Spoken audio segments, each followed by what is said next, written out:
I don't usually talk to people in person about this because they have a tendency to think I'm, far out there. And that is that I'm the spirit of Judas, right? Because Jesus and Judas created Yom Kippur, and I didn't know it, friend, just like I didn't know that about the brides until the Father said it through me. I was actually standing in my living room, and all of a sudden I got this download about Jesus and Judas. Now, leading up to that, a couple years prior, he had me when I first entered the wilderness, he had me go look at Yom Kippur, because I never really knew anything about Yom Kippur. I didn't realize that there was anything that I needed to know about. I had been to a church after church over the years, and no Christians talk about it. In fact, when I ask most Christians, do you know what Yom Kippur is? They're like, no, right?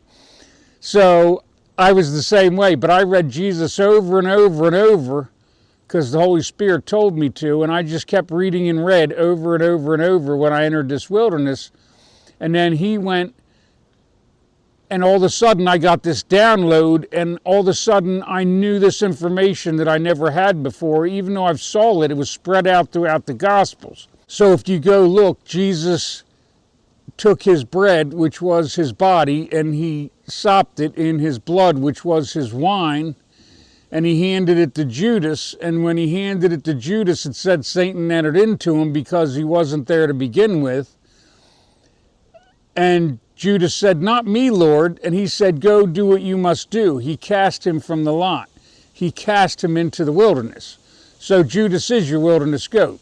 The point of that was that my father is a lawyer, and because the Jews said right at Jesus' crucifixion, I mean, they were responsible for it anyway, but they literally said, let his blood be put on our head, right? So my father would have had to judge them by the law because he is a lawyer.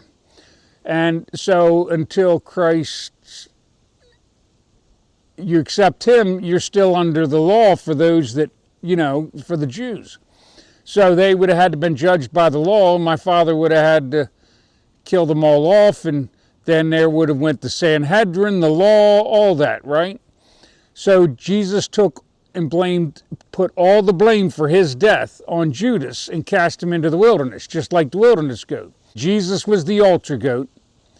Judas was the wilderness goat, right? So Jesus was the sacrifice, and Judas carried away the debt so that no one owed it, except for Judas, right? So, and my father showed that to me before he told me that I was the spirit of Judas, because I didn't really understand. Plus, that makes it a little easier on me, because I do come on here and call the Christian Pharisees, and talk about how they wear their robes long and their phylacteries wide. They love their greetings in the marketplace, the best seats at banquets. So I'm saying to the church what Jesus said to the Jews, because that truth is still true. And any of you that stop putting the name Pharisee to it and you start just looking at Christians, you'll know them by their fruit, by knowing what Jesus said about the Pharisees. Do they stand on the steps of their temple or their houses and judge people and be all self-righteous and, oh, I'm so wonderful and it's all their fault the world's going wrong, yet they're not out doing anything to love their neighbor as themselves? Can you see that the church is full of hypocrisy? Can you see this is the church has to be judged before the world, right? Because the church lied about what Christ said. How can my Father hold the world accountable if they don't even know the truth? So you got to get to know Christ to know the truth. And since you guys have been trying to scare them to death with stuff and then judging them, nobody wants to be a Christian or get to know Jesus because they think that was Jesus doing it to them. Jesus never judged the sinners, friend. He judged the righteous, right? So I'm telling you, his words already judged the righteous. And I'm just telling you what he said. And when he said it, he was saying it to you. And you should know your own fruit by what comes out of your mouth, right? Because Jesus told you that he was going to speak in parables so they don't understand. They would be forever hearing and not hear, and forever perceiving and not perceive, lest they turn and he should heal them. So to those of you that have not understood the parables and done what he asked, you have not turned so that he could heal you. You might say you believe in Jesus because that's what the church said, but that isn't what Jesus said, right? You know, so loving those that love you, like he said, that's easy. It's about loving those that don't and showing them, you know, falling in fertile soil. All the seed that didn't fall in fertile soil died.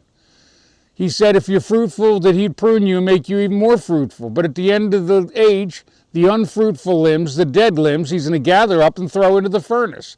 That's the end of the age. It tells you all about it. You see what's coming, right? You don't even have to look in the Bible. An atheist could see what's coming. We're just setting ourselves up for disaster. I've been telling you and showing you all these different things so that you don't get caught here at the end of the age blind and scared.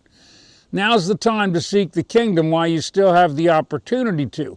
Because if you can't find it while the light is bright, how are you going to find it when the light is gone? Right?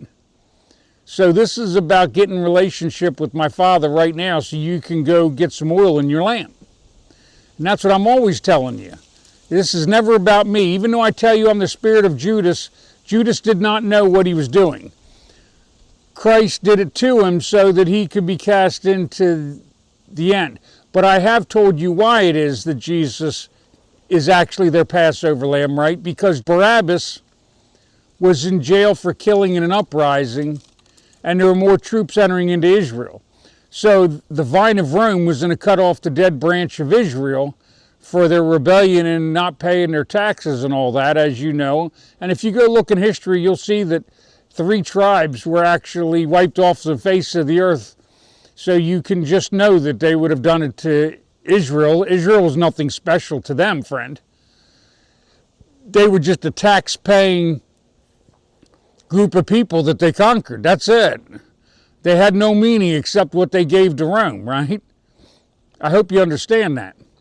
So Jesus united houses. It said Pilate and Herod became friends because they weren't before.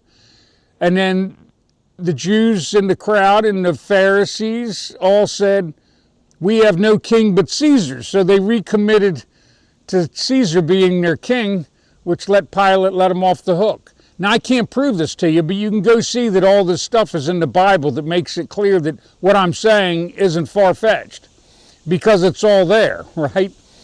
So that's what my Father did. Now, Christ opened it up to everyone, right? So he was their Passover lamb. He put his blood over their door so that death would pass them by. But he also gave them Yom Kippur, which is actually their ritual of atonement. That's the one the Jews need to turn, right?